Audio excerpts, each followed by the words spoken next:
Why do the Jewish people excel? Is it because of some mysterious conspiracy or a sinister plot? Or is it because there's a blessing upon them that God has put there that we, the rest of the world, should deeply appreciate? Well, I believe it's the latter. And I believe that God's blessing is the real explanation for what we see as Jewish excellence and what I refer to as Jewish giftedness, because God has truly blessed the Jewish people. Now, there have been a number of scholars and sociologists and others who have looked at this issue and have cataloged it through the years, especially since the emancipation of the Jewish people under Napoleon in France and elsewhere in Europe, and then the great migrations of so many Jewish people out of the Pale of Settlement in Russia and other places to come west where they would have freedom, the ability now, not being in the ghetto, the ability to be free to excel in every field.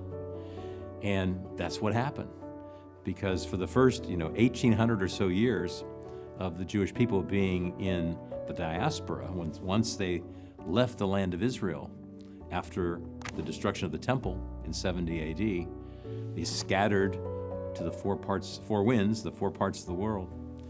And for the most part, they have been put down, they've been crushed. But now in the last 200 years or so, they've been allowed to be free. They've been allowed to spread their wings. And what blessings we've seen because of that. Now, these different sociologists have tried to explain, how did this occur? What's the explanation for this?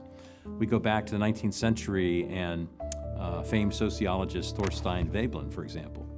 And he believed that the explanation was, well, the Jewish people have been in isolation for centuries. Now they are able to sort of become citizens, have freedom, but they're still alienated from Gentile society. And there was a little truth in that. Others have come along, people like Stephen Peace and others, who describe what they call the golden age of Jewish achievement.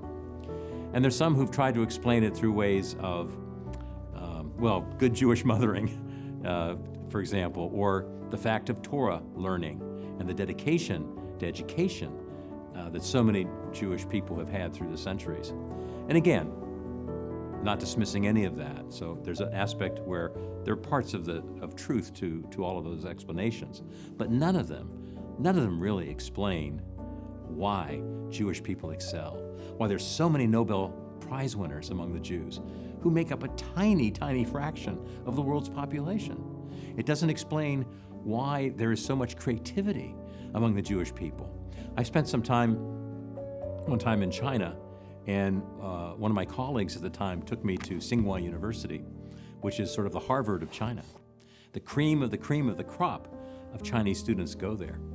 And he took me aside one morning and said, Jim, we have all this great brain power here in China, but one thing we've never been able to achieve is sort of the creativity and having the Nobel Prizes and that sort of thing. And they long for that. And that's something, though, that we see in the Jewish people. They've been able to have these incredible breakthroughs, and there's no real explanation for it, other than the fact, as I believe, that God has divinely blessed the Jewish people.